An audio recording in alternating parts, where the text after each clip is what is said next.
বঙ্গবাজারের পাশে যে ইসলামিয়া মার্কেট, সেই মার্কেটে তার উপরে রক্তাক্ত হামলা হয়েছে। এটি শুনে যখনই আমরা সেখানে ছুটে যাই, আমরা দেখতে পাই আমাদের মাত্র সেখানে কয়েকজন সাংবাদিক ভাই রয়েছেন যারা ঢাকা বিশ্ববিদ্যালয়ের শিক্ষার্থী। এছাড়াও তাদের সাথে কয়েকজন ভাই সেখানে দাঁড়িয়েছিলেন। এখানে পুরো তাদেরকে ঘিরে সেই মার্কেটের অনেক কর্মচারী ছিল। আমরা তাদের কাছে জানতে পারি যে সাদি আসলে সেখানে যখন যায়, সেখানে একটি ডিল চলছিল। ডিলটি হচ্ছে চাঁদাবাজির ডিল।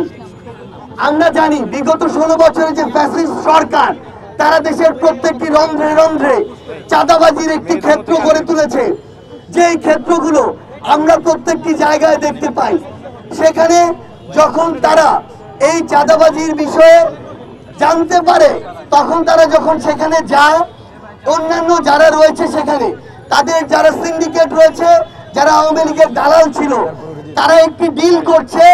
ডিলটি হচ্ছে এতদিন তারা এই সিন্ডিকেটটি সামলাতো, এখন এই সিন্ডিকেটটি নতুন আরেকটি রাজনৈতিক দলের কিছু তথাকথিত নেতা কর্মীর হাতে তারা নেগোসিয়েশনের মাধ্যমে তুলে দিচ্ছে। এটি যখন তারা জানতে পারে, তখন সাদি আরো কয়েকজন সহ সেখানে গেলে, যখন সাদি তার পরিচয় দেয় যে সে একজন সাংবাদিক, তখন বিভিন্ন কথা বলে তার উপরে অতর্কিত হামলা হয়। সেখানে তার পুরো শরীর রক্তাক্ত হয় এবং তার সাথে একজন ছিল যে তাকে বাঁচাতে গিয়েছিল, একজন শিক্ষার্থী নয়, একজন পথচারী। তার আঙুলের অর্ধেক অংশ আঙুল থেকে বিচ্ছিন্ন হয়ে যায় এবং তাকে দ্রুত অপারেশনের জন্য বার্ন ইনস্টিটিউটে নিয়ে যাওয়া হয়। এছাড়াও যে কয়েকজন শিক্ষার্থী সেখানে ছিল, তাদের সবাই ওই সকল চাঁদাবাজ, সিন্ডিকেট এবং সন্ত্রাসীদের হামলায় আহত হয়, যাদের অনেকেই ঢাকা মেডিকেলে চিকিৎসাধীন রয়েছে। এখানে যে বিষয়টি আমরা আসলে দেখতে পাই, সেটি হচ্ছে বিগত 16 বছরে আপনারা দেখেছেন দেশের প্রত্যেকটি জায়গায় সিন্ডিকেটগুলো, চাঁদাবাজগুলো যে এক একটি শোষণ ক্ষেত্র গড়ে তুলেছে, তার দ্বারা আমরা প্রত্যেকেই শোষিত। আপনি নিউ মার্কেট যাবেন, নিউ মার্কেটের 100টা দোকানে সেম ব্যাগের দাম 700 টাকা।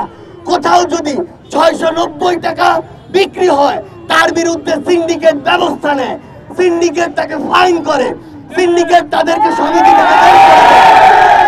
এই যে মানুষকে জিম্মি করে সোশ্যাল মিডিয়ার এই বিভিন্ন গ্রুপগুলো ব্যবহার করে মানুষের থেকে অতিরিক্ত মুনাফা নিচ্ছে এই সিন্ডিকেটগুলো, এবং ওই সিন্ডিকেটের উপরে একটি ক্ষমতাসীন অপগোষ্ঠী যে চাঁদাবাজি করছে, এই চাঁদাবাজির বিরুদ্ধে রুখে দাঁড়ানোর আমাদের এখনই সময়।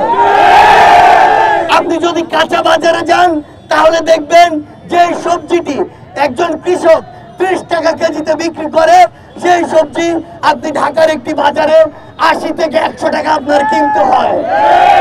আমাদের প্রশ্ন হচ্ছে, এই সবজিগুলো সেই গ্রাম থেকে ঢাকা আসতে প্রতি কেজিতে কত টাকা কস্টিং পড়ে, প্রতি কেজিতে তার কত টাকা আসলে লাভ করতে হয়। ওই সবজিটি যত দামে বিক্রি করা যেত, তার চেয়ে দ্বিগুণ দামে বিক্রি করতে হয় এই রক্তচোষা সিন্ডিকেটদের কারণে। আসলে চাঁদাবাজরা মিলে ঝিলে চাঁদাবাজি করে।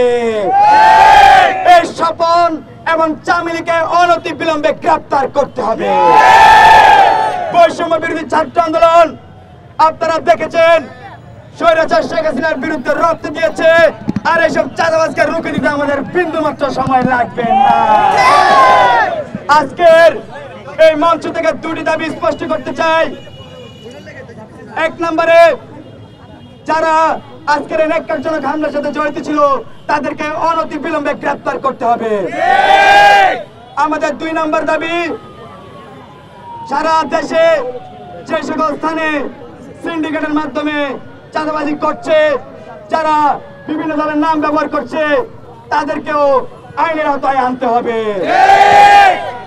প্রিয় সহযোদ্ধারা, বৈষম্য বিরোধী ছাত্র আন্দোলন আগামীর দিনও সন্ত্রাস, চাঁদাবাজ, দুর্নীতির বিরুদ্ধে একসাথে কাজ করে যাবে। এছাড়াও আমরা বৈষম্য বিরোধী ছাত্র আন্দোলন অতি সত্বর সারা দেশে একটি কুইক রেসপন্স টিম গঠন করতে যাচ্ছি, যার মাধ্যমে যেখানে সন্ত্রাস, চাঁদাবাজ, দুর্নীতি দেখবো, সেই কুইক রেসপন্স টিম অতি দ্রুত সেখানে রেসপন্স করবে। নৃশংস যেভাবে নির্যাতনটি চালিয়েছে সেটি হচ্ছে গণমাধ্যমের মুখকে বন্ধ করে দেওয়ার পায় তারা। আমরা ফ্যাসিজমের সরকারের সময় দেখেছি সরকার ইন্টেনশনালি যারা কথা বলতে চায়, দুর্নীতির বিরুদ্ধে দাঁড়ায়, সিন্ডিকেটের বিরুদ্ধে দাঁড়ায়, তাদেরকে আয়না ঘরে পাঠিয়েছে, তাদেরকে মিউট করে দেওয়া হয়েছে, তাদেরকে গুম করে ফেলা হয়েছে।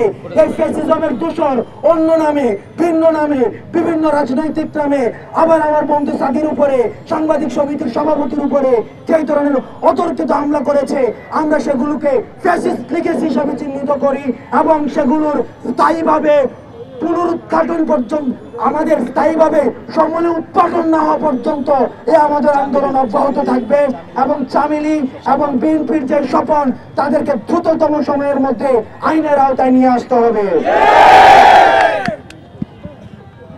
আমরা আপনাদেরকে আহ্বান জানাবো, একটি সরকার গঠন হয়েছে 1 মাসও হয় নাই।